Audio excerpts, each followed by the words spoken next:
Okay, so I'll call the meeting to order at 7:05 by my watch. And then I'll start by reading the following statement.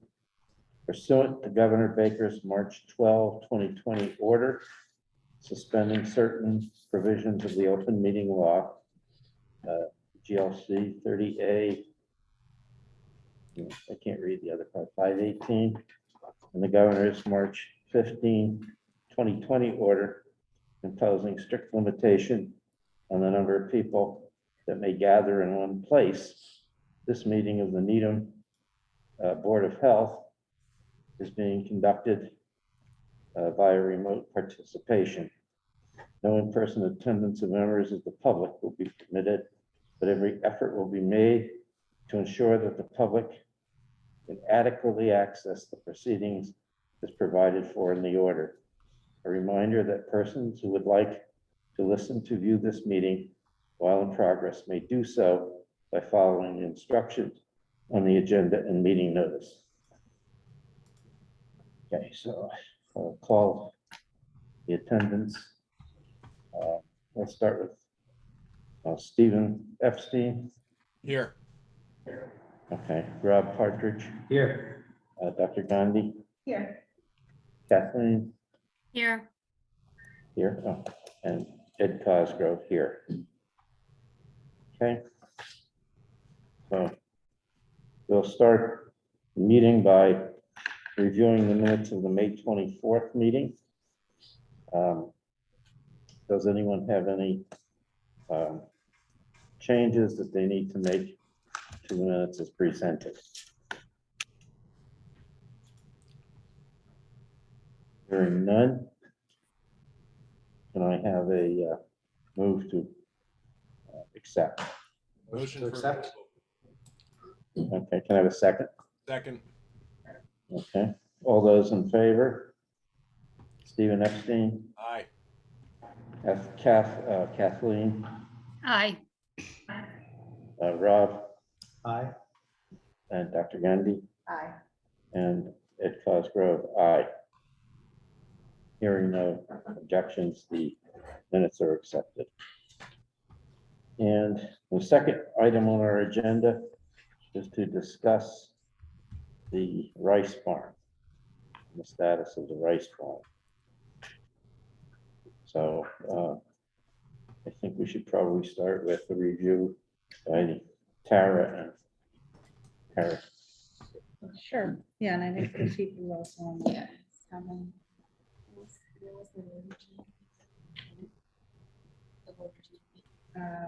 Fred. Yeah. But yes, 10. Okay, so as you know, we're having this discussion for our last Board of Health meeting on May 24th. The board had set a strict deadline, a 2-week deadline to ensure the items that were previously noted on the rice barn food inspection reports would be properly remedied and a follow-up inspection would be conducted. Notice was given to Charles and his lawyer immediately after the Board of Health meeting the morning of May 25th. We had spelled out the items that, again, needed to be addressed and remedied for prior to the 2-week deadline, so on or before Tuesday, June 7th. No correspondence was received from either Charles or his lawyer prior to the 7th. We had reached out on the 9th, June 9th, for a request via the lawyer and also Charles to see if he would like an extension to do the follow-up inspection on that following Saturday, June 11th. We had given Chris Heap that information. Chris Heap got in touch with his lawyer and also Charles about that extension, and we did not receive any reply back about wanting to do the inspection on the 11th. So nothing has been, no correspondence was received right up until we had sent a reminder email on this past Monday to Charles and his lawyer that we were going to be having this discussion today about the revocation of his permit. And after that Monday, we received 4 emails back from Charles with some follow-ups, which I had shared with the board. in writing. So that's where we're at today, is we're going to have that discussion with the board to determine whether we revoke the Rice Burns food permit. Anybody have any comments they want to make relative to this issue? Well, it sounds like he has not completed the things that we asked, particularly with the plumbing. It sounds like they did some things potentially, but not in response to the list that you had created. So, I mean, I feel like we were super clear last time about what our plan was, and he hasn't followed through. Do you have any sense of why we weren't getting a response before that? No, I I mean, I had no idea. I was shocked actually that I didn't hear anything back, because I know when we had talked about during our meeting on the 24th that he had told selectmen he was ready to do a reinspection. I was waiting that next day to receive a reply. We didn't. So I don't know what that holdup was about. And so. And I think in the email that was sent after the hearing, I think the language is very clear that if these things were not addressed within 2 weeks with a reinspection, that the food permit would be revoked.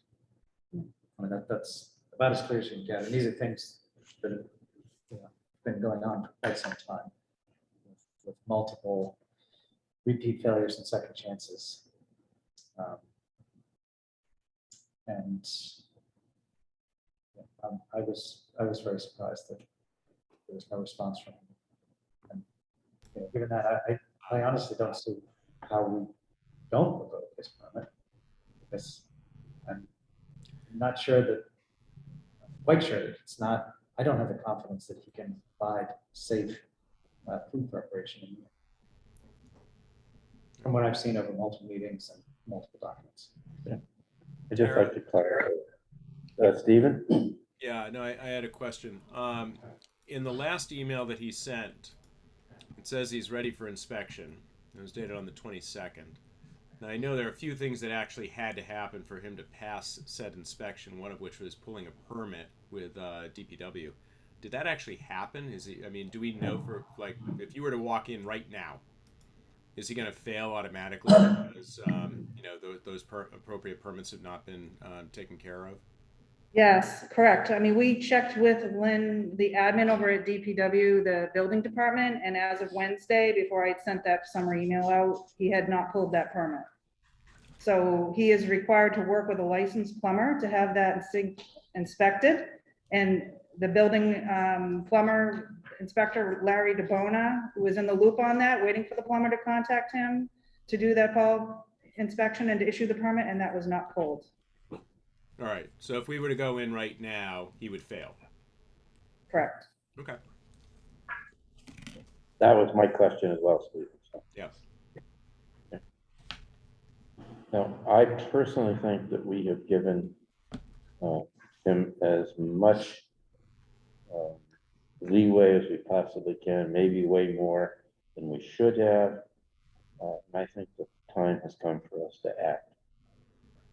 So that would be my opinion. Or the sink, the restaurant can't operate hygienically without that sink in operation? So there is an existing sink, but again, it's like you have to have, if you have an additional sinks installed, like any facility in town, they have to be installed appropriately and correctly. He was actively using that sink as we witnessed during one of our inspections. So it was being used when it was illegally put in without a permit. So we had marked him up for that and told him he needed to have that properly permitted prior to using, so this is what we were, and he was reminded of this back in March, as you recall, through his food consultant, Maureen Lee, who was working with him, because he was talking to her about wanting to install that sink. She said, you make sure you work with the proper permits through the building department to install that sink prior to using the sink. And this has been one of these things that was not followed through on, so. If we revoke the permit, I'm just curious, like, is he allowed to reapply after a period of time, or like, how does that all work? he can have a hearing, I know that. I know Chris Heath has some information on what could happen after we revoke. Sure. So, hello, everybody. Can everybody hear me okay? Yes. Yeah. thanks. So if you issue so just to be clear, the rice barn is already subject to the suspension order. So it's closed until it passes inspection. If you were to issue another new order to revoke the permit entirely, that would need to allow Mr. Intha or the rice barn an ability to call for another hearing. That would need to occur within 10 days after issuance of this new order. So he would have an opportunity to be heard and explain why, that order shouldn't be sustained. In addition to that, although we're couching this as a permanent revocation, the state regulations on the subject actually provide that a revocation is good for 1 year unless the Board of Health indicates otherwise. So I think that revocation could be for a shorter term than 1 year, and theoretically it could be for a longer term as well. Thank you.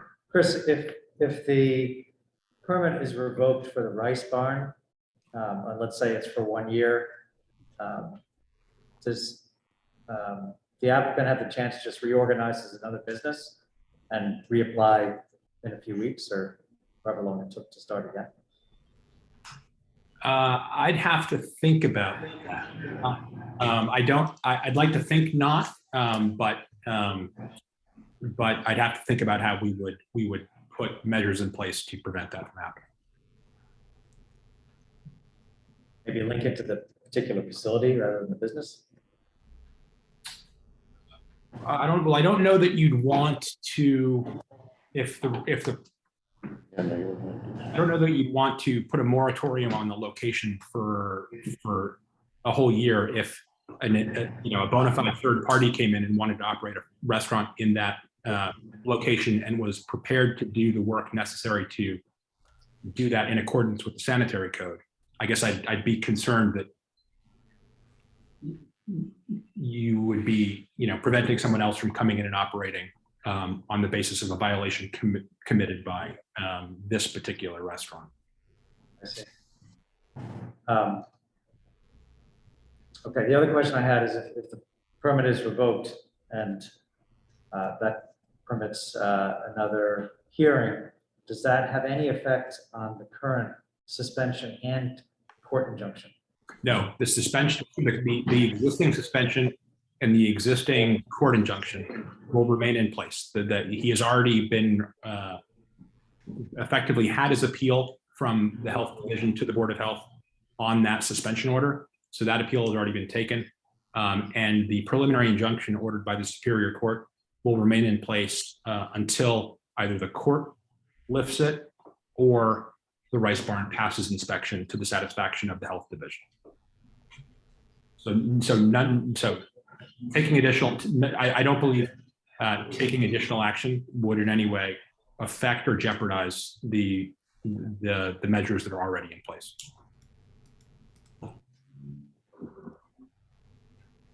So in terms of, protecting public health, it's closed now, right? And I'm trying to understand the difference between the revocation and another extension, right? In terms of who we're protecting and how that differs. Legally, right now, the restaurant is closed and may not operate. If it's my understanding that there's been no reports of actual operation, but if there were, we could run into Superior Court and get further order from the court. So, the state of affairs right now is that the restaurant cannot operate. That would change, however, if the restaurant were to call for an inspection and pass. If that, once that happens, the board's order and the preliminary injunction will effectively go away and they can go back to operating right away. I think that the distinction between that relief that's already in place and what you're talking about doing now is that a revocation for a year or some other term would, I think, that would be good and effectively remove the opportunity for the restaurant to fix things and call for an inspection and pass it, and then reopen for whatever term that revocation is ordered for. Does that answer your question? Yeah, I think so. In terms of our concern from the town is we get called back for inspections, it fails. It's a burden on the town and the staff, correct? To keep going back and re-inspecting things that haven't been fixed. But in terms of, sorry, go ahead. No, so I guess I'd let Tara and the inspectors speak to them. It's not my understanding that there have been, serial inspections that the restaurant has called for and failed. I don't believe that. There may have been one to my knowledge, but I don't know that there was any more than that. Okay. And to the question of protecting the public health, as we said, the restaurant is ordered to be closed and cannot legally open until they address things to the health division satisfaction.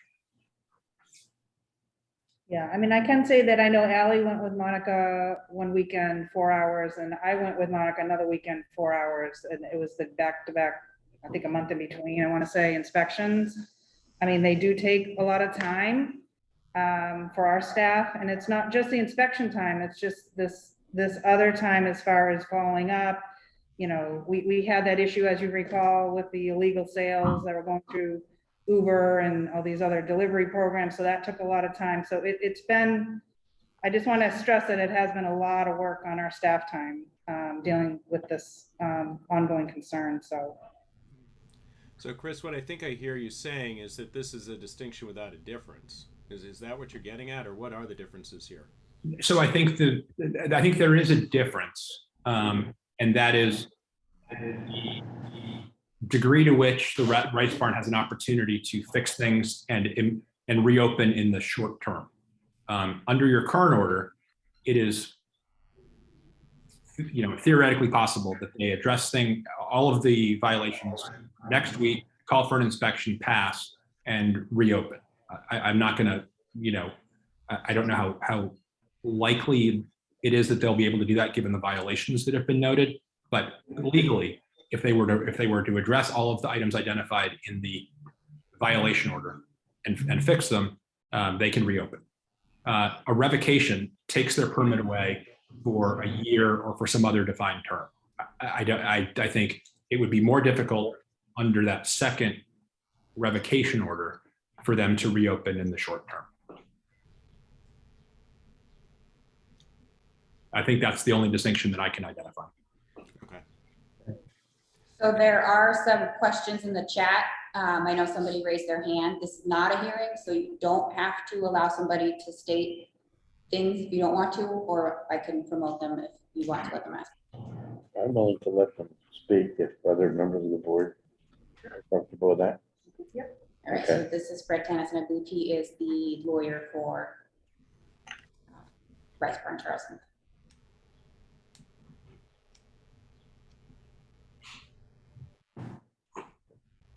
Can that person now speak? Well, I promoted a panelist, so just need him to accept the promotion.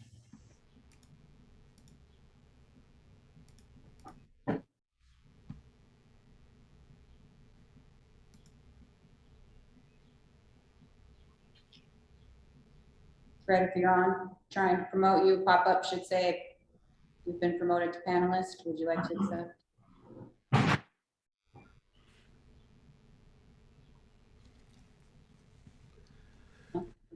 Will you accept the promotion to panelist so you can speak?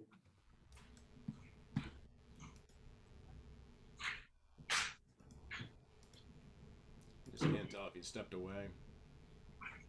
Possibly. All right, let's see what's the questions in the chat. I'm trying to connect, can't be heard. There's no ability to be heard. It's because you're not a panelist yet. So you've got to accept the panelist to be able to be heard.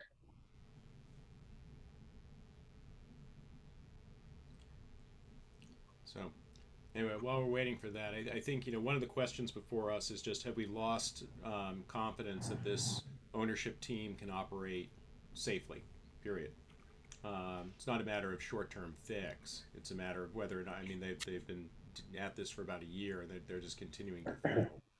So, Stephen, I agree with you, and my other concern is, we require trained staff to be working in the restaurant. And by now, he's been closed for several months. I can't imagine that many or any of his staff that he had before are now still willing to come back and work for him. I'm sure they've gone on and found other jobs, which then raises the issue about who's going to be working in the restaurant. right, which is why I'm wondering whether or not, even if you did, it doesn't have to be a year, it could be a much shorter suspension, even if you did like a 3-month 3-month revocation. So they have to go through the permitting process again, because that process is going to require all of these additional steps to basically ensure that they're safe operation, or they're just not going to get the permit back. So I don't know if that makes a difference, Tara, from your workload standpoint, or what those differences actually are. But that's kind of one thing I'm thinking about might be an option for us. So it does look like Fred Tanis is on, but we still can't hear you, Fred. I don't know if you're talking to us, but you don't seem to be connected, and you're not muted on our end.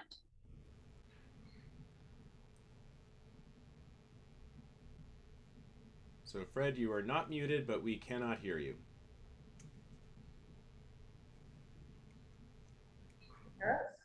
Yeah.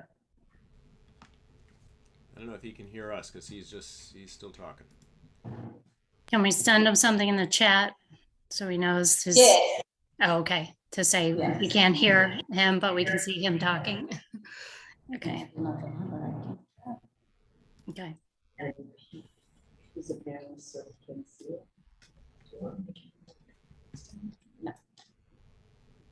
Send an email. I just sent him an email as well, having received one from him a moment ago.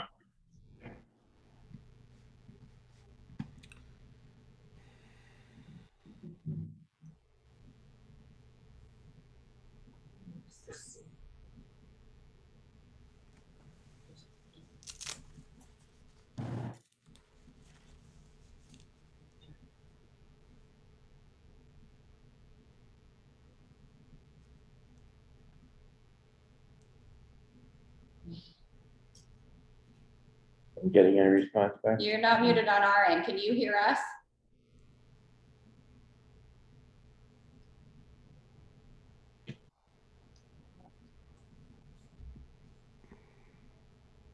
Maybe his microphone's not on. Yeah. Microphone on? That's on his end. Hello, Oh, there you There we are. go. Okay. this is unbelievable. We can hear you now. Can you hear me? Yes.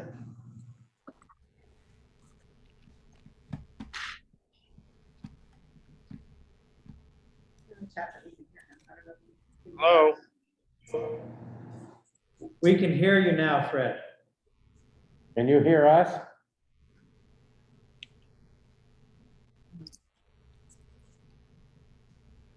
No speakers off. Oh my.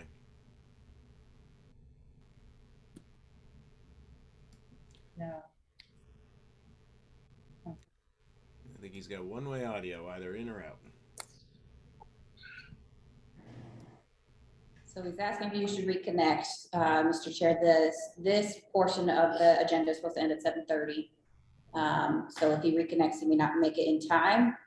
We can either extend it to later in the hours if we've got some spare time, or we can extend this again to next month, or we could take No, a vote. I think we need to deal with this issue tonight. I would suggest that we move to the next item on the agenda. And if we finish that item early, come back to this. So we will end discussion for now on the rice farm and move on to the Hungry Coyote review. Tara or Yep, so this discussion again is in relation to the extension of the Hungry Coyote food establishment permit. As you recall, we had some concerns and ongoing violations back when we were about to issue his annual food permit, as you recall, last fall. We had decided that we would allow the 6-month permit to be issued under the condition that we would have the owner work with a food consultant company throughout the 6-month time frame. So he chose to work with Burger Food Safety and contracted with them to do a few on-site bilingual staff trainings and also to do multiple unannounced audits, like inspection audits throughout the 6 months. So Eileen has been doing those inspections. I provided those to you in the packet, and there was one that came up this past week that didn't make it into the packet as well. And so we had noticed some improvement. When Eileen was doing the more frequent inspections, Eileen dropped them down. And then we saw a little bit of a fallback when Monica Pincari went in and did an inspection, wrote up some food safety violations, which were also summarized in your packet. Eileen had actually done another inspection 6 days later.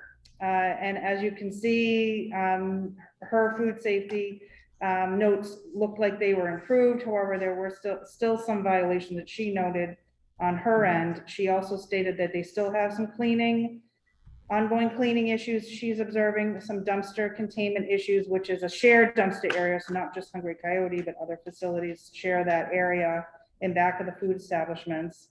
And so we're coming to today to get your feedback on whether we should allow the extension of the permit. My suggestion is, and I was also talking with Eileen earlier about that we feel comfortable if he still had oversight, maybe once a month oversight. Doesn't have to be Burger Food Safety, it could be any food consultant he wishes to choose, just because we feel like he's not fully ready to be released from those services due to the history. I think that makes sense, given he's kind of making progress, backsliding, and it seems like that oversight is still needed. And he has made a reasonably good effort to comply. And I think that in one sense that should be rewarded. But we're still a little bit concerned about continued compliance. And so my opinion would be that we extend his permit for another 6 months, as you stated, with once a month inspection of the food consultant of his choice, or should we make it? Well, I guess they would have to be obviously someone on our food consultant list. We have a few that we can offer. Okay. So if he's not happy with Eileen's services, or if he feels that he wants to work with someone different, we could offer that. Okay. How much of a burden is that for you? Not much. No, that shouldn't be a burden. I think that makes sense. Okay. I completely agree. Okay. Anybody have any other comments? Could I have a motion to that effect? Didn't you just make one, Mr. Chair? In a sense, I did. I'll second what you said. All right, I'll make that a motion. A second. All those in favor? Stephen, Aye. Kathleen, Aye. Rob, Aye. and Tejal, Aye. and Ed, aye. So that the vote is 5-0, so therefore it passes. So, Fred is back. Would you like to go back now since you already yes, I completed that think portion? All right, we now have time all right. to So I will continue the rice farm discussion. promote you again, Fred. Let me just find it there.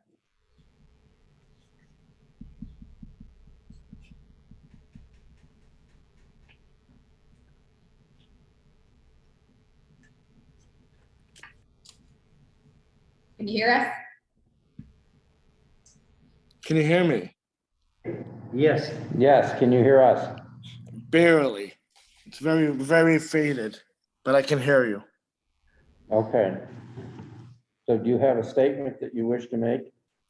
Well, yes, my client, since being closed, has been working diligently to try to fix all the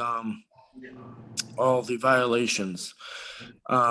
There's been considerable delays in receiving equipment. After receiving equipment, there's been issues with repairs.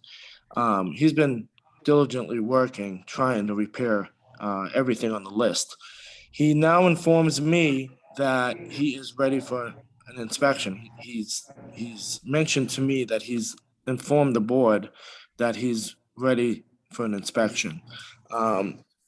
It's been quite, an experience for him. He's been doing it himself. Getting people to come and help him out with the repairs. But he tells me now, and I've been in contact with Attorney Heap on this.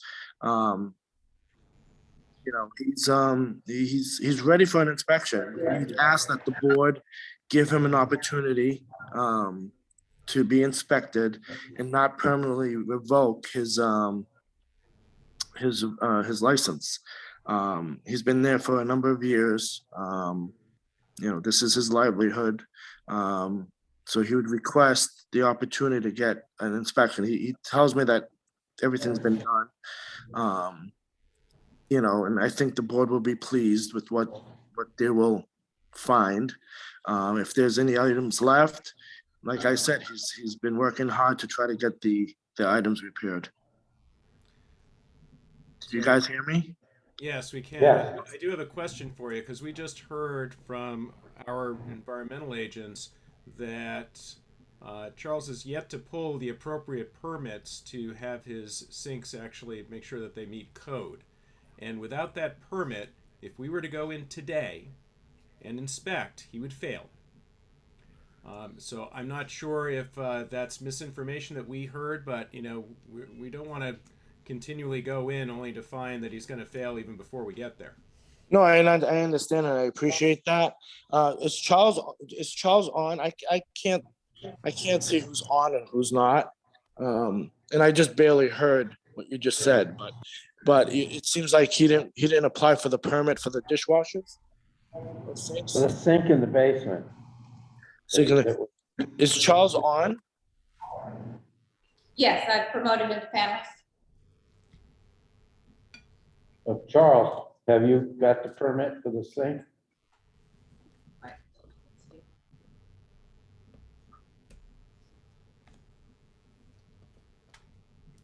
Charles, can you hear us?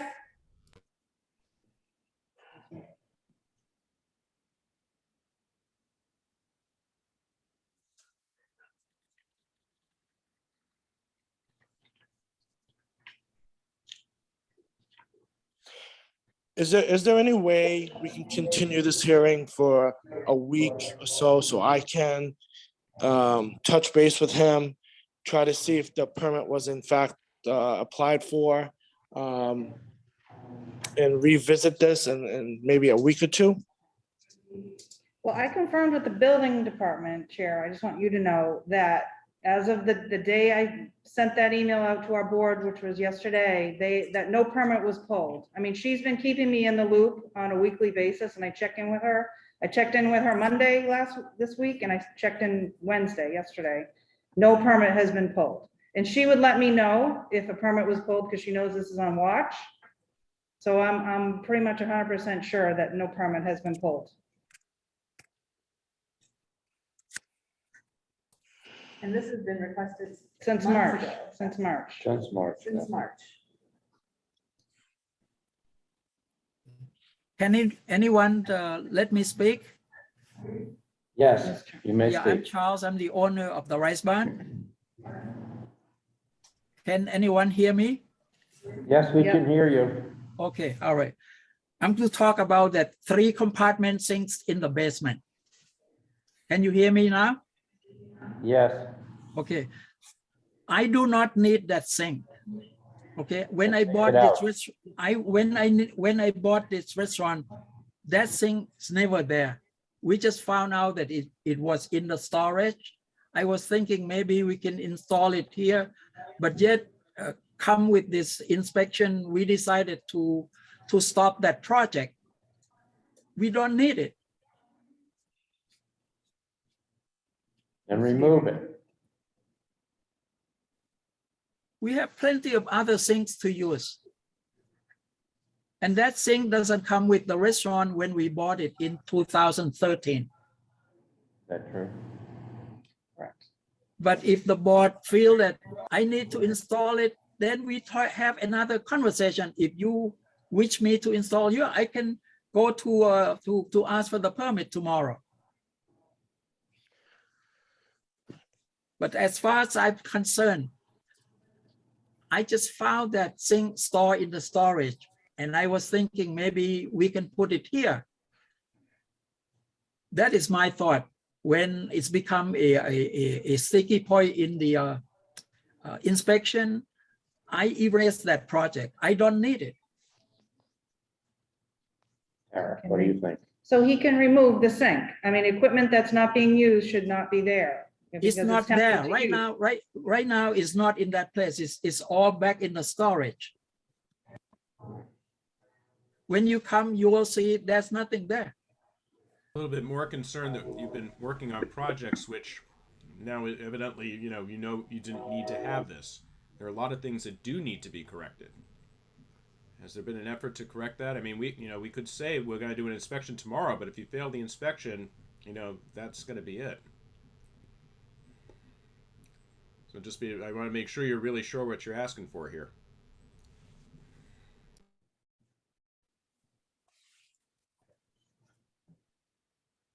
Charles, are you ready for an inspection? Can you hear me? Yeah, I can hear you. Yeah, Charles, are you ready for an inspection? I am ready for the inspection. Yes. Yeah, the pest control came, the dishwashing guy came, and the door casket came. Everything came. Everything. Right now, it's just a much better place than what we have seen it before. And what about staff?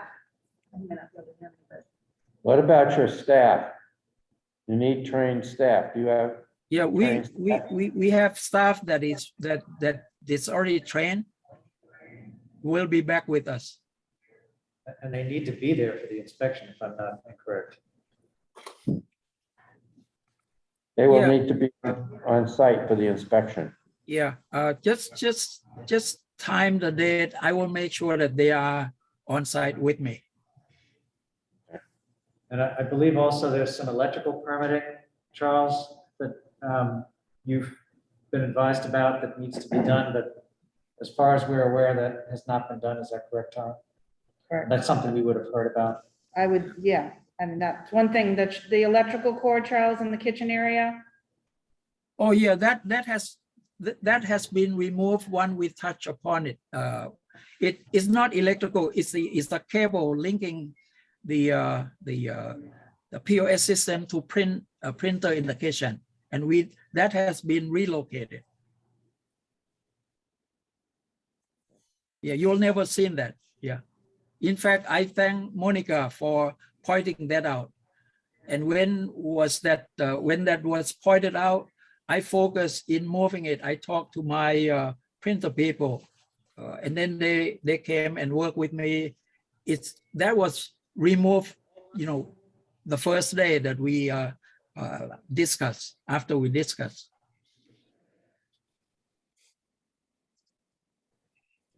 The only other point I wanted to just bring up is that I know Chris Heap, and you can just remind us on that about the authority for Charles to enter his establishment. That whole month was silent. We did not hear from him, yet he had vendors in there fixing things. Is that going to be against the Superior Court injunction order? I thought that Charles was supposed to be getting back to the Health Division on permission to enter the establishment. So I was kind of shocked to hear that these things were taking place without notice to the health division. So the preliminary injunction from Superior Court requires that nobody can be in the restaurant other than to be working to fix the violations. In addition to that, the injunction does require that anytime anyone's in there, there should be notice to the health division that there is someone in the building.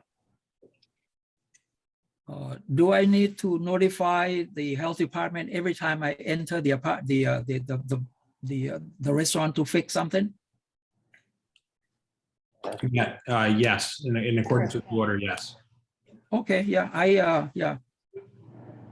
If I come back tomorrow, I will stop by at the health department building and then tell them that I will heading toward the rice barn.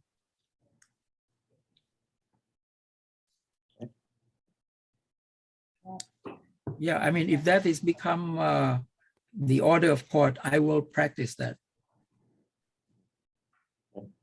Anybody have any recommendations? So can I just, sorry, it's Kathleen. I just have a Yes, question. Kathleen. The pest report from this week, yesterday or 2 days ago, recommends vacuuming up the droppings in the corners and things that we had found before. I thought that like had happened before. Had that never been cleaned up? And so that's part of the problem. We see things and then we come back and they're still there. We don't know if it's new or if it's old. Had that never been vacuumed up? That has been vacuumed up, yes. This week or prior to that? I did that after the pest control people pointed out for me. This week? Just the day, yeah, this week. Yes. Okay. Can I add something on pest? Yes, Tara. So pest control, again, Charles, part of your MOU was supposed to be a weekly service. And I saw that you're working with a new pest control service. The last inspection report I received was on 5/16. And then the most recent one was this week. So there was a 3-week break in service there. Yeah, I can explain why is that happening. Early people disappear on me after 2 weeks of promising left and right. So I decided to talk to a new company, and in the process, I sent you an email asking for your opinion. But I presume that, when you didn't say anything, it should be a reasonable assumption that I can go ahead and engage a new service. The new service came and inspected the place, and they found out that number one, all equipment that sat in a place were obsolete. That's number one.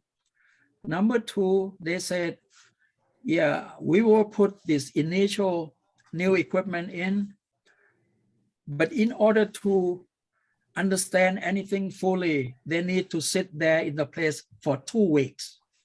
That's the reason why there's a big gap there between two inspection reports. So it was done on 5/16. They had done an assessment there that 2 weeks from there would have been 2 weeks later, and we got the report this week.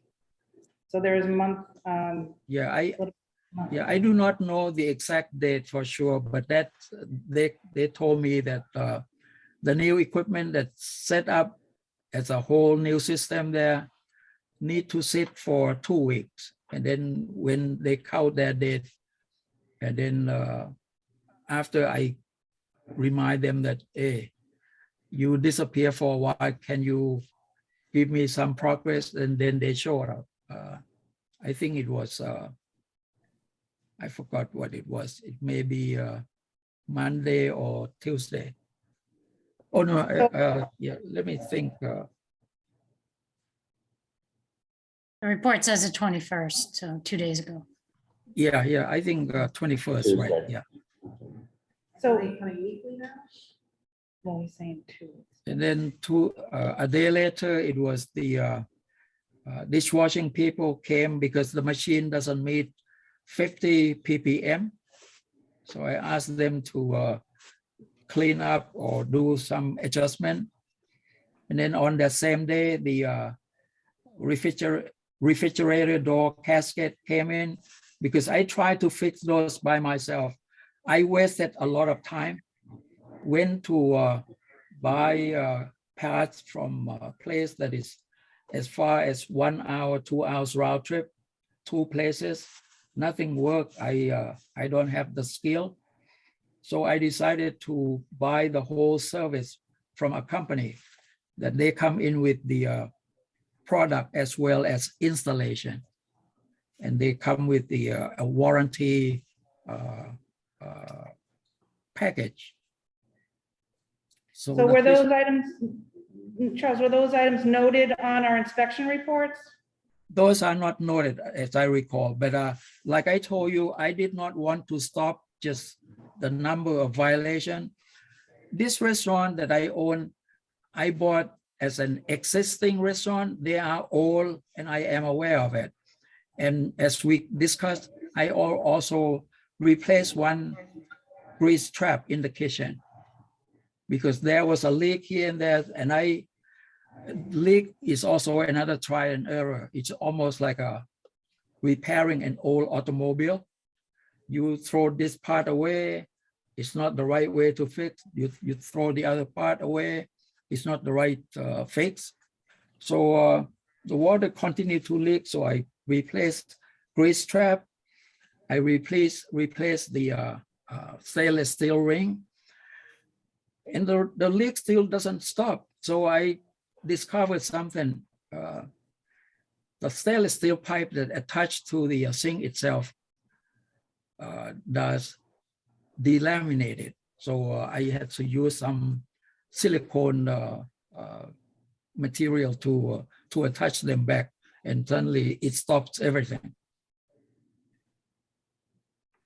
I think the details. It's not as simple as 1, 2, 3 that we can count number of days to rely on the a correct repair because this car is an old car. Right. Well, I appreciate the details.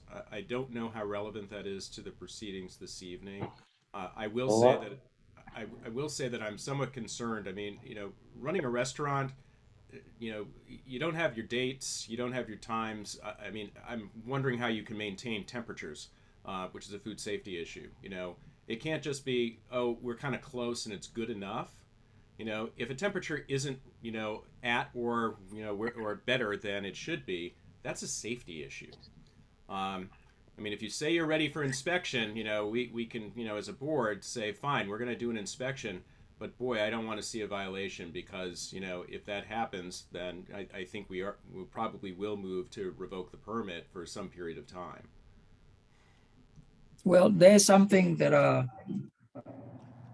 I feel I'm ready, but sure, you may find something that failed, then you can penalize me another 2 weeks. I mean, but I will continue to try because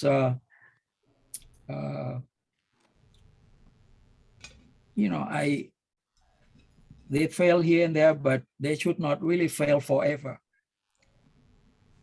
Rob, do you have I something think to the say? other thing that really should be pointed out is that the rice barn continued to operate after the suspension order was given, and forced the health department to go and get a court injunction. And that, in my view, is a very serious offense and a significant food safety offense for the people that were buying the food after the suspension order was given.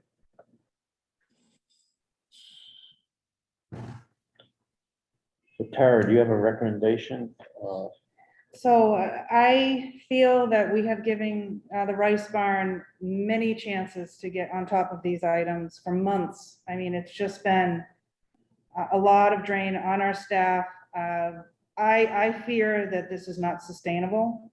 We have had indications when pest control companies are dropped. We've followed up with pest control companies that are not getting paid, and that's why they are dropping off. This is probably the 3rd or 4th pest control company that Charles has contracted with. It should not be this much work to run a restaurant in a safe and proper manner. So I think I could speak for all the inspection staff that we feel that this just is not a sustainable situation. And putting any more time and effort into this is just, it's not going to turn out the way we would like. And that's my personal opinion. Thank you. Does someone have a motion or an idea? Steve, you're muted. Kathleen? Uh, Steve? Sorry.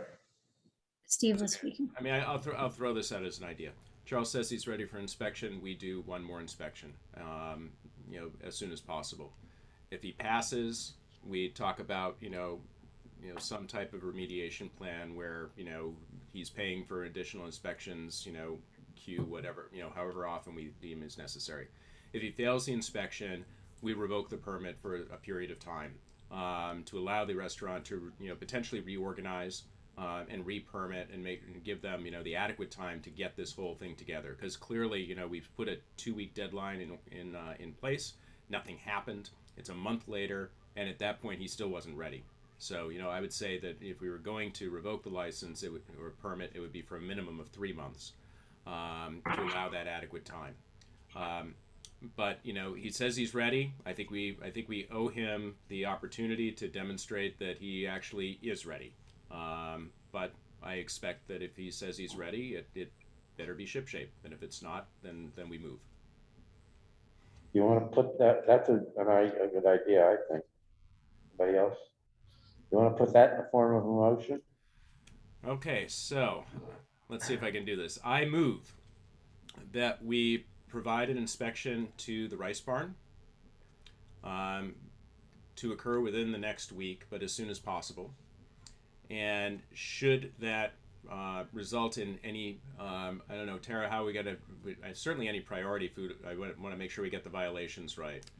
But should it result in in any type of violation, that at that point in time, the permit for the rice barn is revoked for a period of 3 months.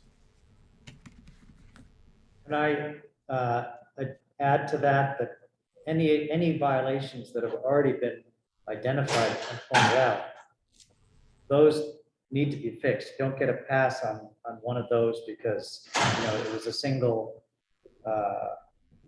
core violation, something like that. He has been well warned and notified. So you're modifying. I'm modifying it so that Okay. he needs to pass, but also, he can't fail on the things that he's already been told about that must be fixed. Okay. So it'd have to be a new violation.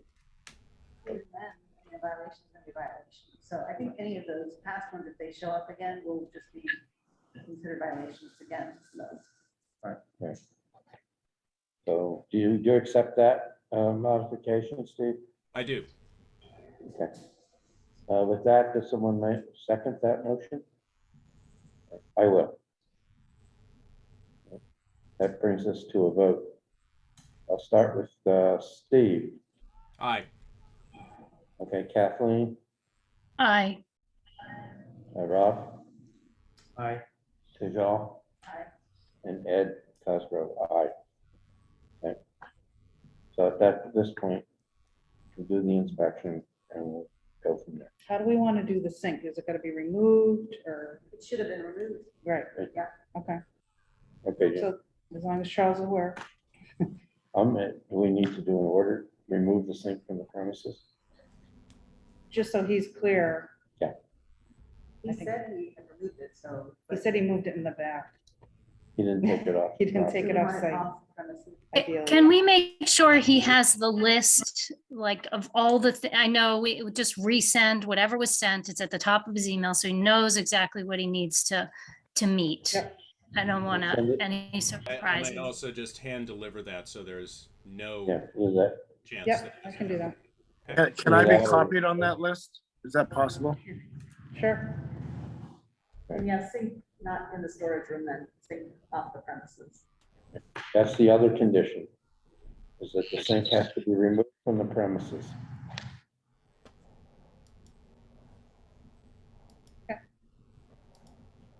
So don't ask us for an inspection if that sink is still on the property.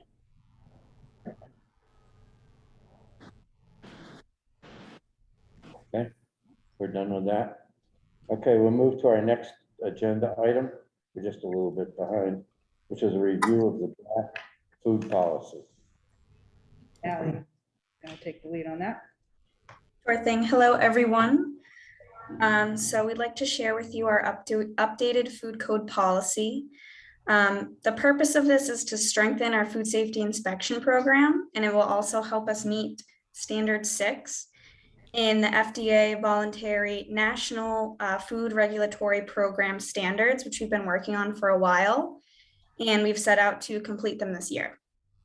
So the ultimate goal is to adopt this formal policy, which will detail how risk-based inspections are carried out, along with necessary disciplinary actions for food establishments, which include reinspection fees, ticketing, administrative hearings, Board of Health hearings, all the way to suspension and closure of a food establishment.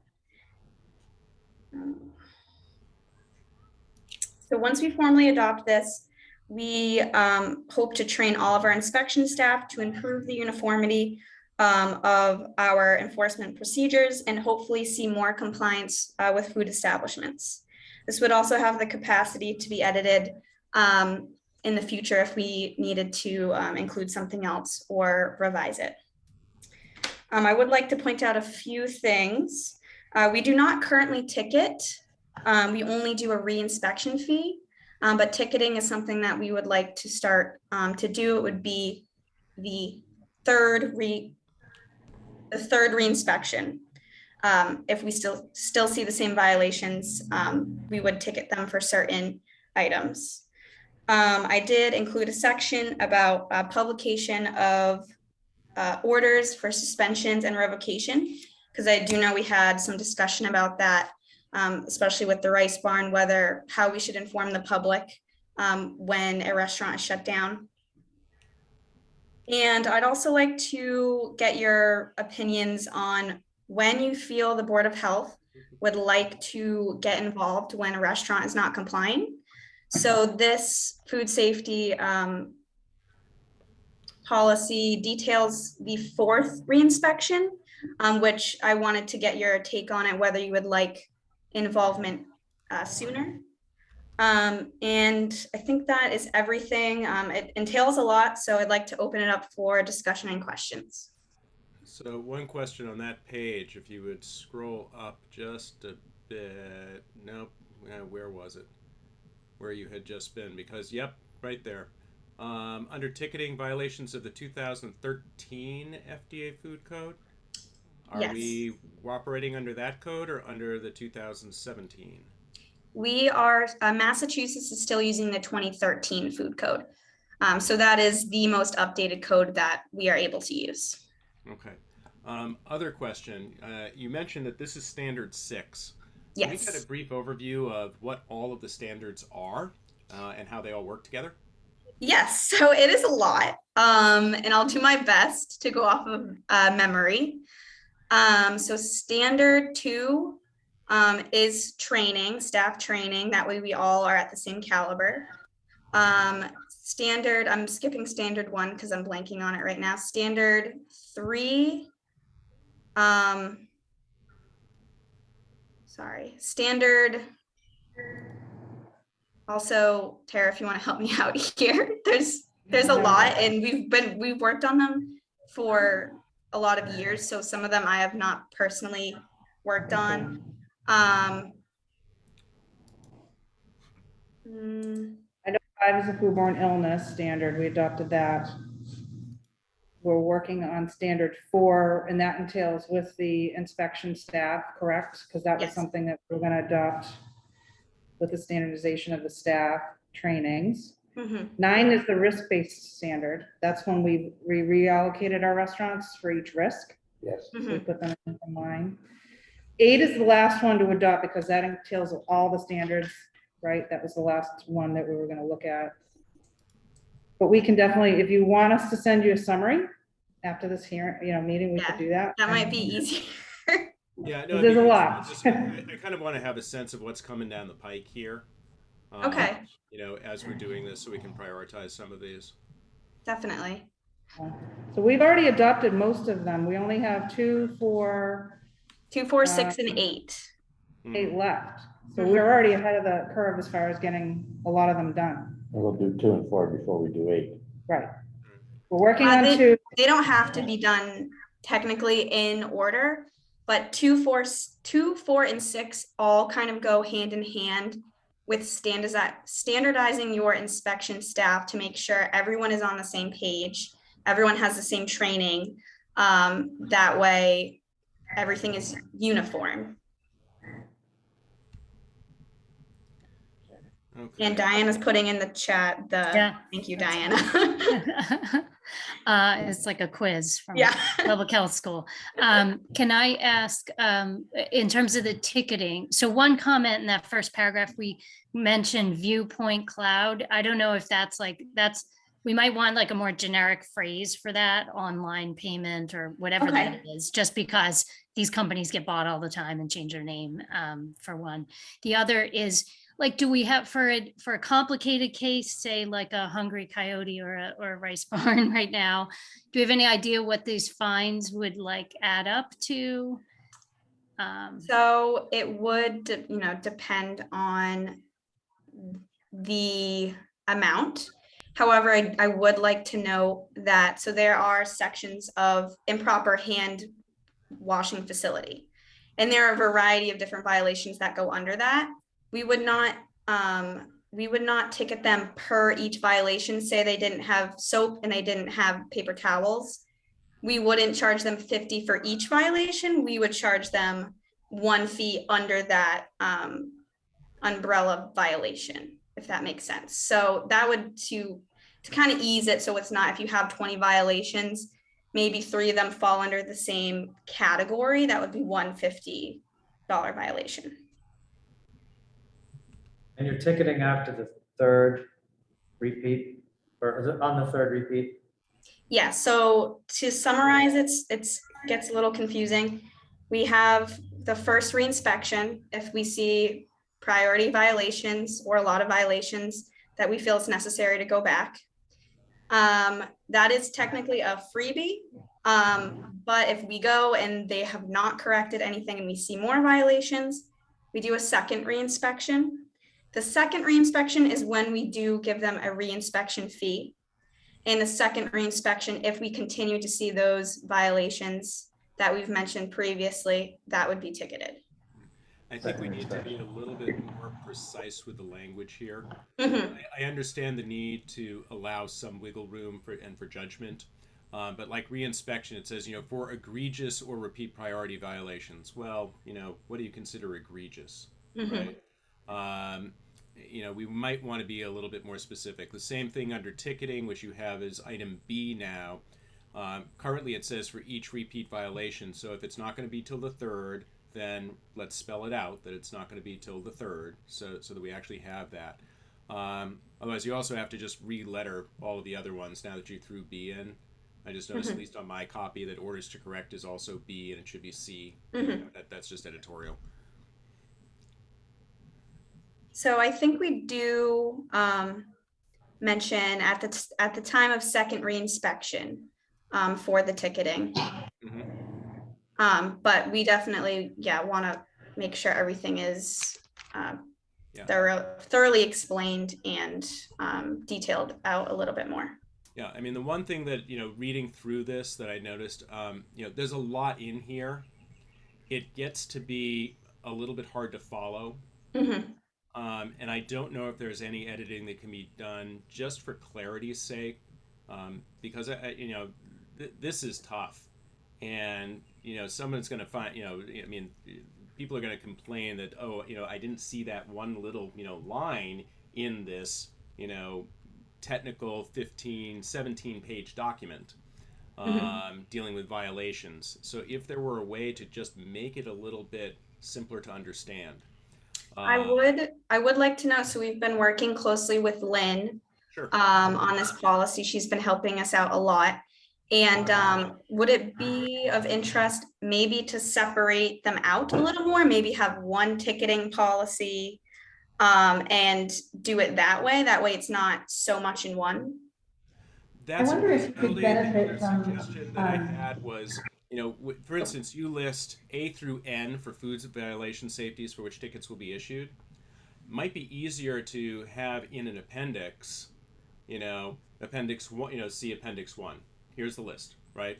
Because it just makes the policy a lot easier to read.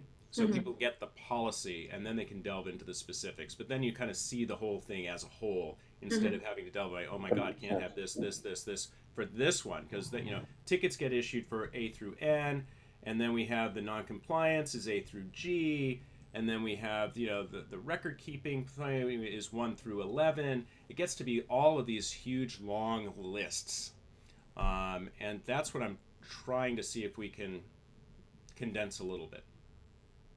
and Steve, that's a good point. And I was thinking, I wonder if a flow diagram would actually be helpful. Because I'm thinking for, the folks we're inspecting to have something, and it probably isn't on one page, but even if it's a 2-page, but something where they can really follow the process easily with a visual, that might actually help, in addition to having the policy, maybe have more appendices and things like that. The other question I had was, Ali, you said, I couldn't find it in here, but that's part of the issue, is it's a very detailed policy. When do things come to the Board of Health? Did you say after the 4th? Yes. So, yep, the 4th. So the 3rd reinspection is a administrative hearing, which typically, what we've done in the past is it's with the environmental health team and Tim and Tiffany. So just with public health staff is what we would consider an administrative hearing. And then if that still doesn't go well and we go in again, then it is proposed that we would bring them in front of the Board of Health. So I also wanted your feedback on that, whether you think that's a little bit too drawn out, whether you'd like involvement sooner. I mean, I'm okay with that, but I do think it's not that clear in the policy that that's the flow. And so again, maybe even very, saying on the 3rd is the administrative, the 4th is Board of Health, and then having that kind of flow diagram. Because I didn't get that when I was looking at the policy. But I think if we brought it up at the last meeting, maybe when we could include the language here that at the administrative hearing, it says with the inspection staff, but also maybe with a board member present. We wanted to kind of up that a little bit so that the clerk person realizes that it's getting serious. We can include that if that's something that you'd be interested in. I think it is. I think we talked about that. Yeah. So Yeah. So I would just add that in, that the board member may or may not be there. And now there's a lot of us, so somebody often can get, I don't know how many of these we have in a year, and we don't want to micromanage, but I do think it lends a little weight sometimes. I have a couple more questions if we have time. Sure, Rob. So Ali, just in page 269, B9, item 2, under operating without a permit / no plan review. So under the no plan review, it says if you operate a food establishment without participating in the usual plan review process and permit from the health division, it may subject the food establishment to an immediate closure order. I couldn't really think of a situation where we wouldn't just issue a closure order if they hadn't gone through the process. I would suggest we say will. Okay. Right, you had something else too? One more thing was, we've had now two restaurants which have been issued suspensions, and they both operated after the suspension was given. And I was wondering if you wanted to include anything in this about penalties for that. Okay. Yeah, we can definitely elaborate and include that as well. I mean, it's that becomes more. Yeah, it's not really clear whether is that more fine. It's a serious offense. I think it should be addressed. I think that really ups it. So I think we should be very clear what the penalty for that is. some of that I think is included in I already. I mean, now it's under criminal complaints. I don't know if this really constitutes criminal or not, but And I believe, Isn't criminal after, if after the court injunction they operate, that becomes criminal, is that correct? But not just after the suspension order. Right. I don't think it's criminal, but I'm not the it's expert. anybody I think who it- violates the provisions of the 105 CMR. So I'm not sure if that's a court order. That's just the food code itself, right? I think you'd have to be criminal. You would have to violate the court order, and not just one of our. Okay. yeah, so most of the suspension, revocation is pulled from 105 CMR 590. So that most of that I believe is directly pulled from that, and it is the operations that we have been following for the Rice Bar, and they're just kind of added in there.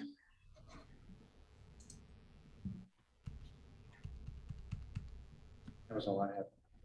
Okay, anybody else have anything? Okay. Right. I think those are good recommendations, and looking forward to seeing something close to the finished product. Thank you. Thank you. Okay. Moving on to the select board goals. Do we need to say much about these? Just if you had any thoughts, they were looking for thoughts from the other boards to see if there was any changes or anything they had, they should look at differently. Well, go ahead, Steve. I'm gonna say I had a couple of thoughts. Healthy and socially thriving. There's not a lot there. There's a ton on equity, which is great. But, you know, beyond that, it's like, okay, we need to do something about mental health. Oh my God, do we need to do something about mental health? I would love to see as much specificity in that as they did with the DEI. Public art projects, which is, you know, nice, and how we're going to use ARPA funds for COVID. Whatever happened to, like, playgrounds? Whatever happened to, you know, healthy food promotion, healthy eating, you know, cooking, all that? There's so much more that needs to be in there that is not there right now. I mean, that's basically our whole agenda, is making people healthy instead of just responding to COVID. So those were my thoughts. That was my exact review too, same. And COVID funds for that. I mean, we push people into their houses to order takeout, right? I mean, the average weight gain is 15 pounds across America. I mean, this is a real problem. Boston has some amazing, you know, outdoor exercise programs this summer. I mean, I know we can't do everything, but there's a lot that could be done, I think, in those areas. I totally agree. So can I just get a clarification that would you like the information to say, maybe take out the public art projects in the funds, or just add more in for healthy eating instead of making the other ones so prominent? I think it's an add. You know, Okay. I mean, honestly, I think the way that they separated out all the DEI stuff into such minutia, I think we be combined, but that's up to them. These are their goals. But I would certainly add in, you know, not just healthy eating, right? But, you know, exercise promotion, healthy eating, playground space, you know, maintaining our facilities, you know, to allow for recreation. I mean, all those sorts of things. I mean, if we have to come up with a list, we can, but my guess is we'd have 5 or 6 more objectives underneath there. And also specifically that, you know, we would be very willing to work closely with them on 1.7, 4.2, and 4.12 on how to best help them respond to the public health crisis in Needham presented by COVID-19 and the exacerbation of the things mentioned: food problems, alcohol use, and mental health. I think also they have a section here, meet regularly with other boards and committees, and they talk about park and rec and planning, League of Women Voters, but they don't mention the health department and the Board of Health. It would seem to me that that's a rather significant omission given the fact that we have all these ARPA funds and we have concerns about that previous section. They're planning on using those funds. It'd be nice if they had coordinated with the school. I think we should be included under boards and committees in a little bit more specific way. Yep.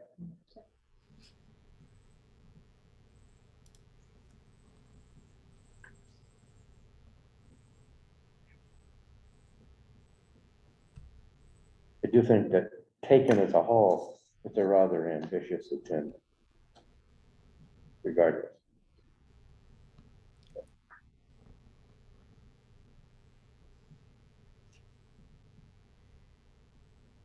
Hear about the housing and the fact that they have to redo some of the housing that has environmental issues, like by High Rock and so forth. And I know they have a section on variety of housing types and full range of affordability, but I was thinking about the health issues related to some of the existing housing. That's something that we should be calling out, given that we heard that presentation about those issues. Well, actually, there is a housing committee that's meeting, and I'm the member representing the Board of Health on that. And they are examining, in fact, the various town housing projects and the mold and moisture issues, and coming up with hopefully a plan for the town to address those issues, either by fixing some projects or in fact by just outright demolition in other cases and replacement. Which is great, and I just wasn't sure I saw it in here, but I mean, I'm glad that work's happening for sure.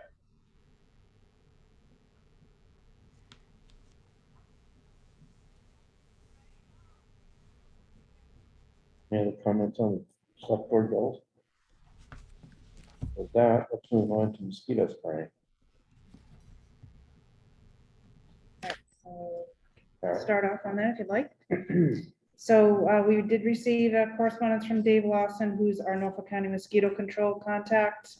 He had reached out about just a thought that he had. So I know, as you may or may not recall, he had come to our board meeting a few years ago about spraying. Needham Board of Health had requested that they do a 10 p.m. start time, make sure everyone's already in bed, in the house, et cetera, not be out and about. And so they agreed to have that 10 p.m. spray on those evenings, which is the ultra low volume applications in Needham.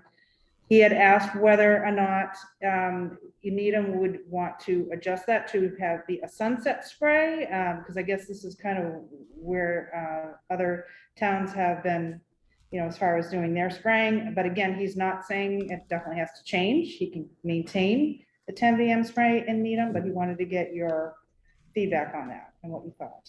So. Is it thought to be more effective if done at sunset, or is that more of a convenience issue? They do come out more at sunset, so they're more prevalent. But I think as far as the board is concerned, and Ed, you might be able to recall why the Needham Board of Health at the time wanted the later spray, because people would be more in their houses and not be exposed. I mean, at sunset, people who are outdoors and talking to each other, having discussions and so on, might not necessarily go in right at that time. And so we wanted to be assured that it was dark enough and close enough to bedtime that people would in fact be indoors. Yeah, I know. Dave Larson gave us a nice presentation when we did this. We actually looked at when the mosquitoes come out, and he showed us some very nice graphs. And we kind of looked at that against the time of day issues. What we were most concerned about was, particularly in the summer, kids are playing, ball outside until darkness. And darkness is not, sunset is, not that far off of 10 p.m. anyway. But it can be, 8 o'clock, 8:30, now it's, close to 9. So it seemed like a pretty reasonable ask. It was still going to make sure that the spraying was effective, but it also mitigated the risk to kids. And there were a lot of concerns at that time, and probably still are, as we know in this town, regarding pesticide use. So from an integrated pest management standpoint, it seemed to be the right thing to do at the time. I personally think we should stick with 10 o'clock. That seems reasonable. Yeah, and it doesn't sound like it's a particular hardship to them. Yeah. I think we should continue it, and if it becomes a problem for them, we can revisit it. That would be our recommendation, I guess. Steve and Kathleen, any other inputs? Nope, I'm happy keeping it as That's is. fine. I mean, if 9 o'clock helps them, with flexibility, I don't see that as a big difference, but yeah. Let's see, staff reports and COVID update. Want to do the COVID update first, or?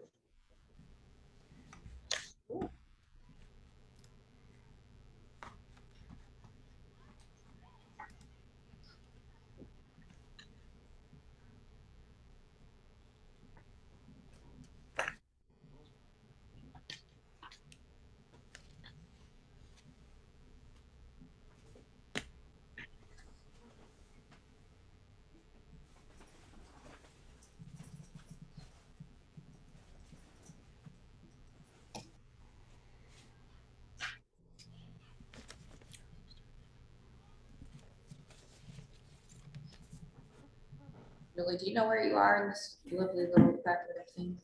Oh, I think I'm the second. It's right after accreditation. Oh yeah, there we go. went way too far, sorry. Okay, so do you want me to start with the COVID update or? Yeah, so I'm not gonna lie, it doesn't look like I actually put it in the It's at packet. 292. Yeah.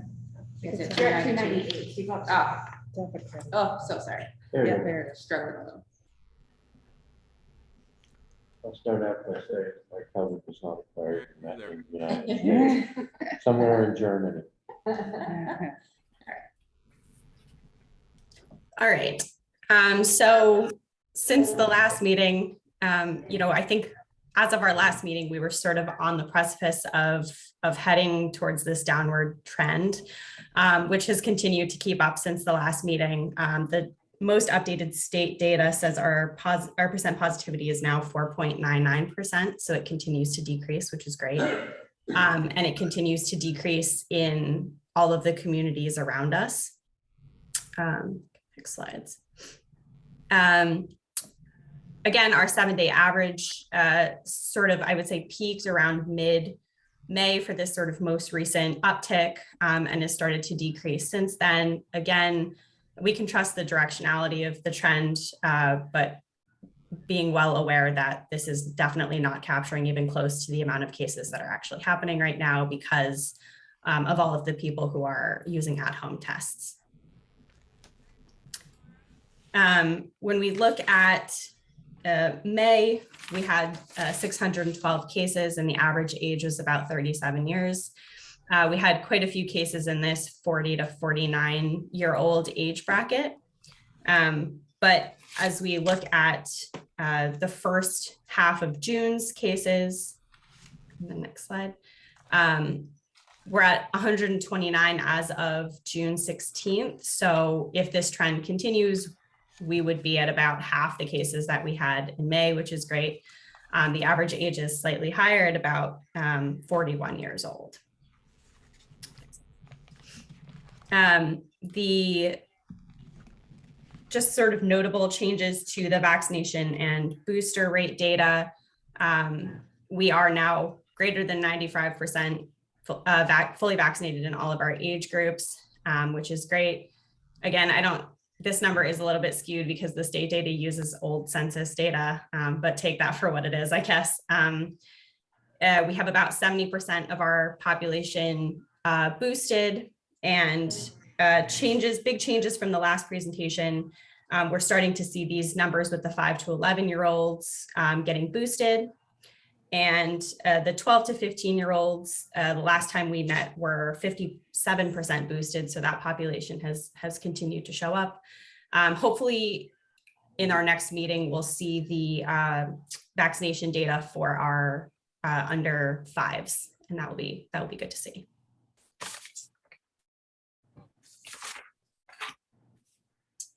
I just wanted to show again the graphs that I normally show for the South System viral RNA signal in wastewater.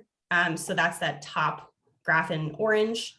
But I also wanted to show that there are other views that we can look at here. So they actually capture county-wide data, which I think is sort of interesting to look at. Unfortunately, Norfolk County is not one of the ones they break down, but we can look at surrounding counties like Middlesex County to sort of see where there are differences, because in some instances, there are towns that sort of cross this sort of south system, north system line, or may not be included in those systems.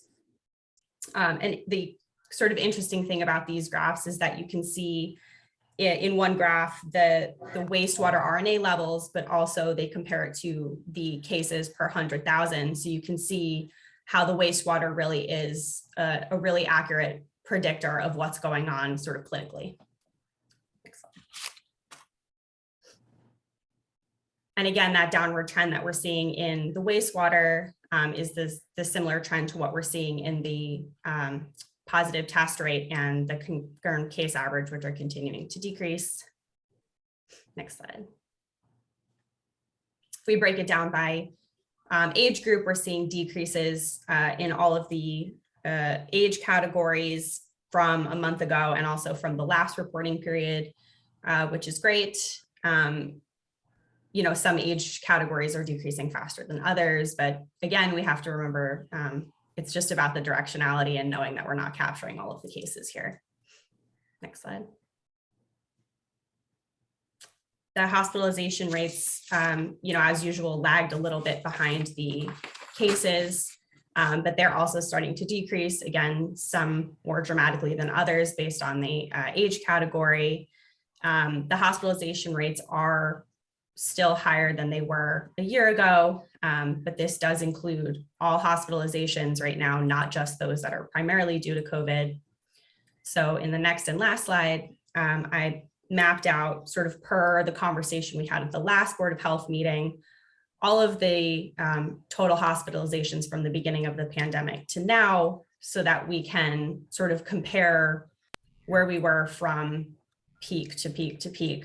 And if we sort of assume that the earlier peaks are all hospitalizations primarily due to COVID, we could sort of compare those to this new metric that the state started collecting in earlier this year in the blue. Although interestingly, the peaks occur at the same places, don't they? So the ones where, you know, if you're looking at just primarily hospitalized due to COVID versus all comers, where we started doing that, look at the shape of the graphs, they're exactly the same. So, yes. So COVID probably does play a role, at least, even in non-COVID primarily related hospitalizations, is what I gather from this, right? So somebody comes in with something else, it's not primarily COVID, but the only reason for those rates to be as high as they are at the same time would seem to suggest that COVID has some role in hospitalization. Still. Yes. Yeah, and I mean, I think the sheer numbers of how infectious this is, that people, when they test everyone upon admission, you're just going to get a lot of people who happen to test positive when they go, whether they're symptomatic or not. I think it's a prevalence issue. Yeah, exactly. And they're testing everyone that walks in the door, pretty much. I mean, not testing really. everybody though since the beginning. That hasn't changed. Because we have to isolate the COVID patients in the hospital. So that's not a difference. They've been doing that the whole time. I think in this instance, you know, it makes sense. We have such an overwhelming amount of cases that you're definitely bound to have proportionally, even with something that may cause less severe disease, you know, more hospitalizations because there were just such an overwhelming amount of cases. Yeah, because I mean, if you subtracted that gray out from, you know, the other color up there, you would still see a spike in those at those times. That's my point.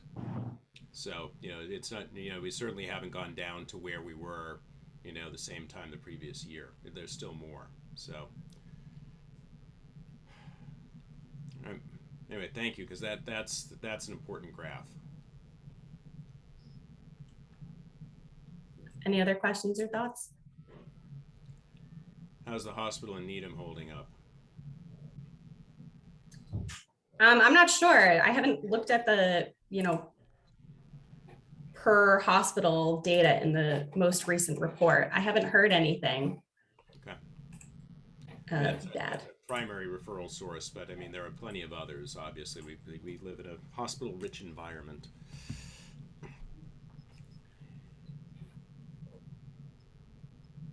Oh, right. And this update, right. So yeah, I guess quickly, I've been working, other than on these lovely COVID presentations, I've been working a lot on the Metro West Adolescent Health Survey data because the 2021 survey data was just released. I think that will be really a really interesting data set to look at and should give us a lot of insights into the things that we had just talked about: increased substance use and mental health problems. I work on our public health website quite a bit. And I think most notably, I worked with Diana and the Shared Services Grant to create COVID dashboards like we have in Needham for Dover and Medfield. Very good. Thank you. All right, so we're ready to talk about emergency management. So yeah, I'm gonna actually just head back up. Lynn was before the COVID update for accreditation team, so okay. we're just gonna do that real fast. Oh, okay.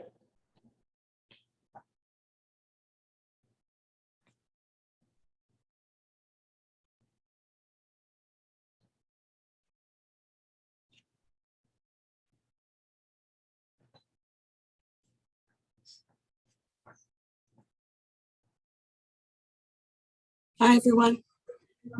Hello. Well, as you can see from the report that I submitted, we've been really busy, and that's been great. We're making progress in a number of the domains, but the most important thing I just want to tell you about is the senior survey. It's been finalized.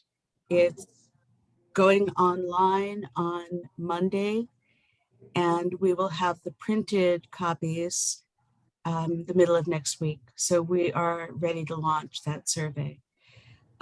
We've also made some progress on putting together some focus groups. I met with the Disability Commission earlier this week about something else, and we also talked about doing a focus group with them. And the key informant interviews are being scheduled now. So I think that's really all I have to say. If you have any questions, I'm happy to answer.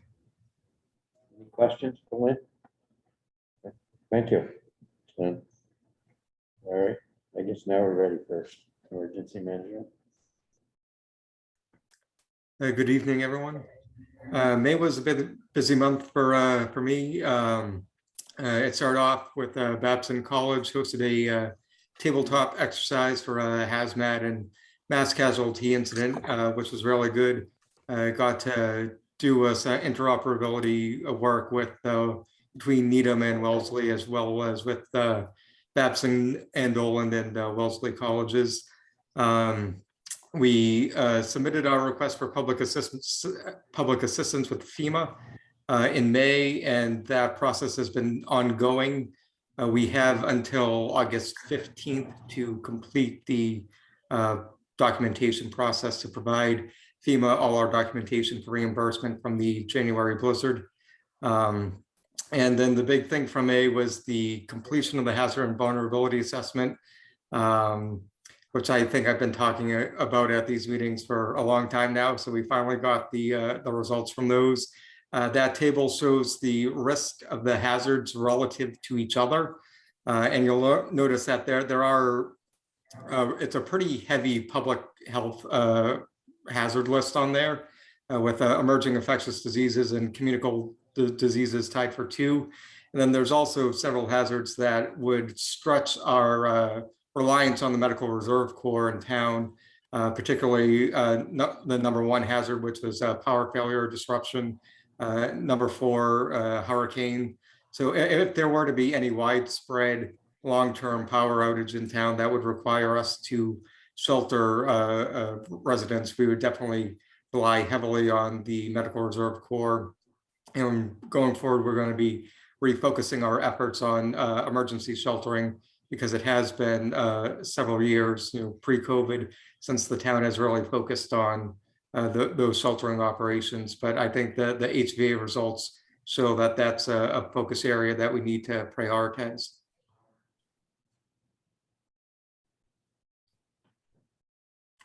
Are there any questions for me? Michael, I was wondering if when you were ranking the results, where was extreme heat and extreme summer weather? It kind of falls into extreme winter, extreme summer, extreme winter weather. But the problem with the extreme heat is that actually ends up it can kill more people than the winter weather, and just in terms of hypothermia versus hypothermia. Yeah, so the way that sort of included in sheltering, so I just thought it'd be important to have it in there. No, absolutely. It was high, just not high enough to make it into the top 10 hazards. The reason that ice made it higher than other weather events was because of the added stress on the DPW response side.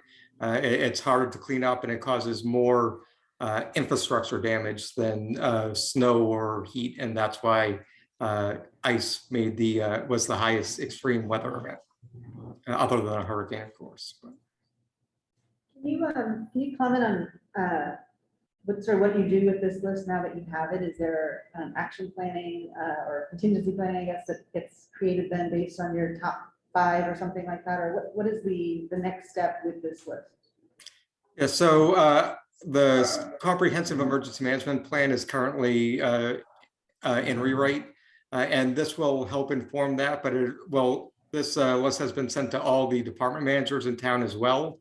And so this enables every department in the town to be able to prioritize their trainings, their capital budgets, what equipment's needed for the town, and our efforts primarily directed through the local emergency planning committee for where we want to focus our planning and our training efforts across the town departments, based on what's the highest risks and what the town is least prepared to handle. Thanks.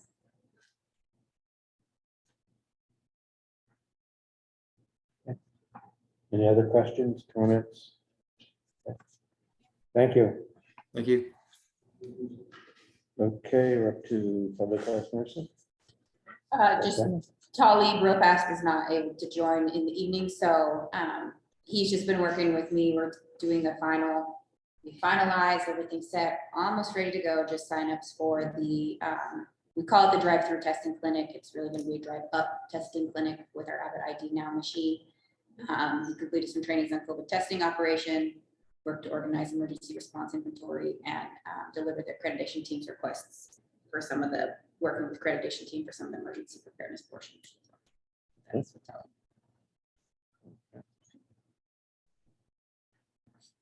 Okay, so the month of May for myself and Hannah was very education focused, both us learning and teaching. So Hannah finished up her Matter of Balance class and started a Train the Trainer workshop for the educational awareness campaign with feedback. She also finished up with her BU student and her Bentley intern. We offered a CPR class for town staff on the 12th with more coming. And then both of us presented at the MAPHN conference in May. And then at the end of the month, I was at a TV conference. So be prepared to have me get really annoying about the new CDC campaign on tuberculosis. I'm still working to finalize the rehash of the infectious disease report to make it a little bit more user-friendly and kind of focus on what's actually happening in the town and get rid of some of these empty columns. In terms of infectious disease, the weird outlier that I saw was we had a very late influenza season. And I have had influenza cases into June. They're still popping up, which seems extremely abnormal. But besides that, a lot of COVID still. I had a question about the 5 latent TB. Yes. So I'm working on going back. We pretty much always have latent tuberculosis infections in the town that just haven't shown up on this list. So it's cases that are being identified by their individual doctors. And so they show up on Maven, but they're not active tuberculosis and they don't need to be followed up on by public health. But I think it's important from a notification perspective that we aren't operating under the assumption that there is no tuberculosis in the town. We don't have any active tuberculosis cases in the town, but as of the end of May, we had, I believe, coming up on 20 latent TBI that were just kind of floating through there. The cases that I'm following up on from new arrivals to the country would show up under this also. They're latent TBI, neither one of them are active tuberculosis. So that's where you're finding why this said. Yes, yeah, so I'm going back through, they actually show up on a different report, and my understanding from before I took this over was pre-COVID, the idea was that the cases that ended up on this spreadsheet were only the ones that required public health nursing to contact. And so what you were seeing there was actually what we were doing, the people we were talking to, and case investigations that were being done. And I feel like that's not giving you an accurate idea of what's actually happening in the town, especially from a tuberculosis standpoint, as there's some beginning concerns that post-COVID will make, or people post-COVID have a higher likelihood to contract TB or to have LTBI become tuberculosis disease. And so they're actually expecting an uptick worldwide post-COVID. And it's hard to take action if the reports keep saying that we don't have it. So there's no active TB, we don't have anybody who's contagious, but we do have people who are testing positive. It doesn't test. Okay. And then there were two hepatitis, 1B, 1C. Yes. Both of them, neither one was followed up on as per state directions. So the Hep B case was a old diagnosis, but it pops up again, and the Hep C is a also I don't think it's been revoked yet, but we're expecting it to get. Okay, thank you. Is the influenza kind of a cluster or? No. As far as I can tell, they're just all over the map. This seems like a very late influenza or a second influenza season. We had the 14 in December and then it kind of went away. And then we just had 12 cases in May and still a couple more in June. I don't know if it's related to, again, strictly kind of talking out my ear here. We didn't have any flu at all, pretty much. Last flu season, everybody was social distancing, they were staying home, they were wearing masks. And the flu caseload just bottomed. And so there's some conjecture that people lost that short-term immunity, and people who wouldn't necessarily have gotten sick from the flu before were getting sick enough to test. The other conjecture being that when people are going in to get tested for COVID, maybe before you wouldn't have gone to get tested for the flu, and now if you have that alternative diagnosis, so people were seeking out flu testing when they might not necessarily have been doing it before, but I don't have, that's anecdotal at this point. I don't have any hard science to kind of back up that assumption. Yeah, we run these respiratory clinics at the hospital. It's like COVID, flu, and RSV, which we never used to do. We used to pick one. And now we pick up all these influenza cases that we would have missed if people aren't that sick. That's interesting. Good. All right, environmental health, I guess, we're next. I guess I'll start off with going through some highlights and the reports. I know we, as you see, spike in housing, it just keeps coming. So keeps us busy. Ally and I are just going through each one as we get them. Some of them are updates. We had an update on Wingate, an update on Gage, but there were a few new ones on a couple Needham housing came up that we're working on right now. So the other update I wanted to provide is that we are having an in-person meeting with Steve Merritt, who's the interim director of Needham Housing Authority, once Tim comes back from vacation. So we set up that tentatively for July 7th. So we will be talking about a strategy to work together to kind of collaborate and getting on top of these Needham housing unit complaints that we are getting, seem to be more often due to recent weeks. So we're going to be coming up with a strategy to get on top of those. We also were out, just a quick update on one of the nuisance complaints we had with forklifts. We saw a spike in this area of town of pests.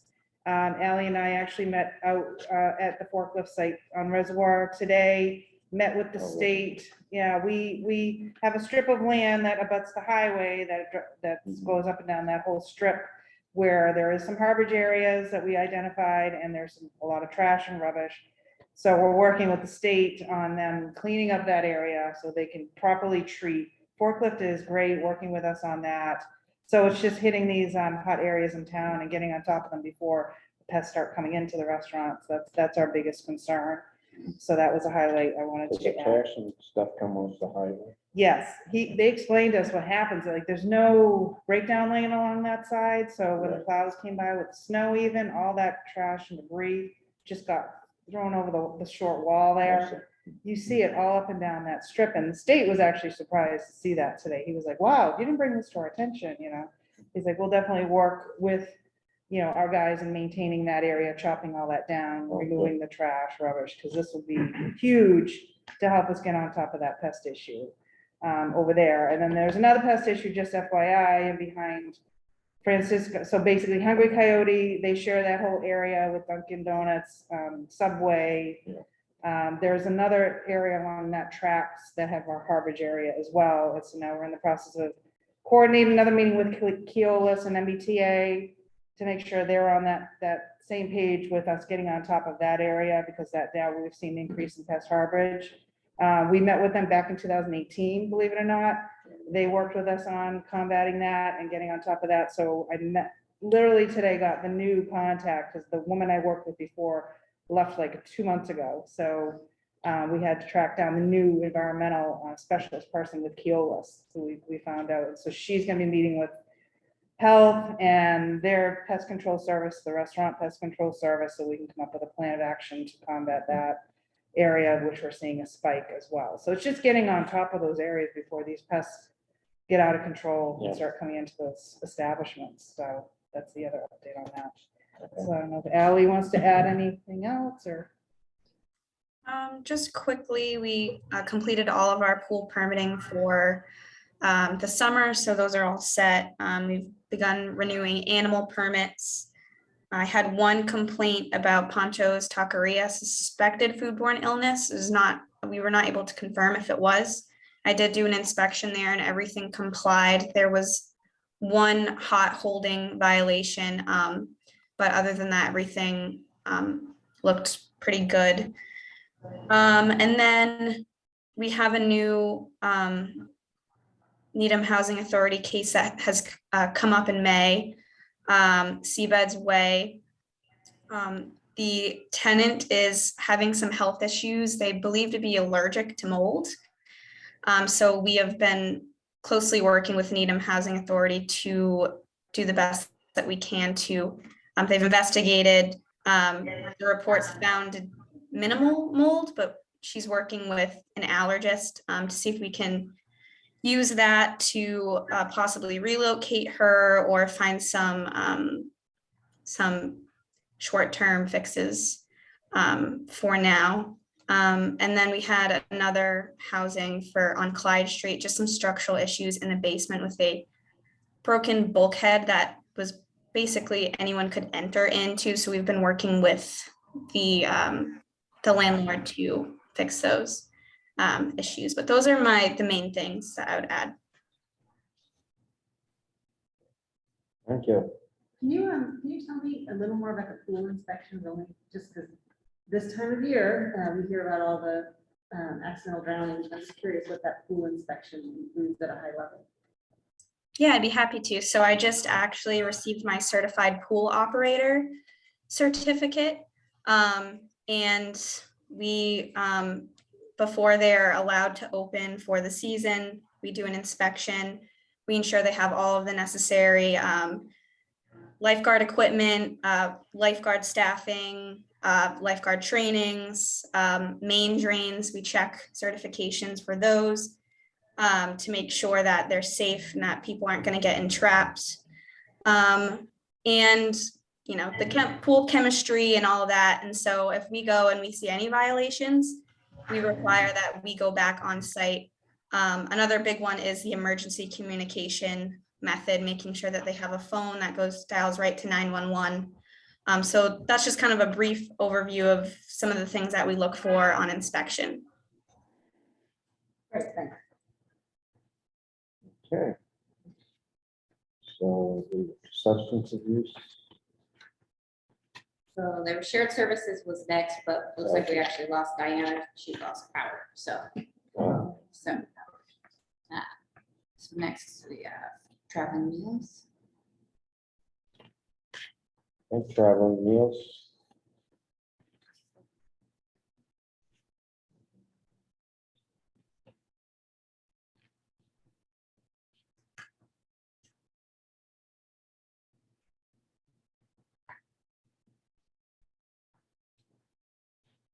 Becca, you there? Yep, I'm here. Sorry. Hi. So for the month of May, we kept with COVID protocols. Volunteers wore masks when they delivered to our clients. We distributed 14 COVID test kits to 14 different clients. And we delivered approximately 896 meals to 50. I want to, at the end of the month, we had 51 consumers. 41 of them were Springwell, 10 of them are private. That number does tend to fluctuate throughout the month with people dropping off and new clients coming in. But there was 896 meals for the month of May, no 911 calls.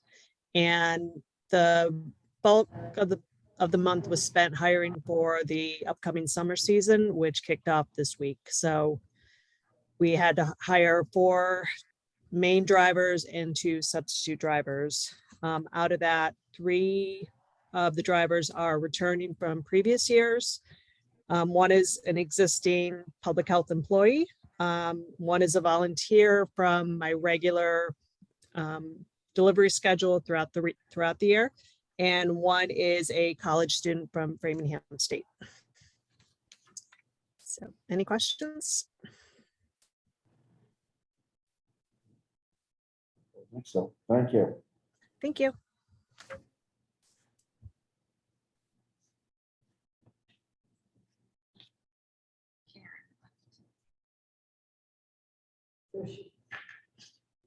Here we go. Good evening, everyone. Karen Shannon here for Substance Use Prevention Team. I'll make it brief as I see the hours long.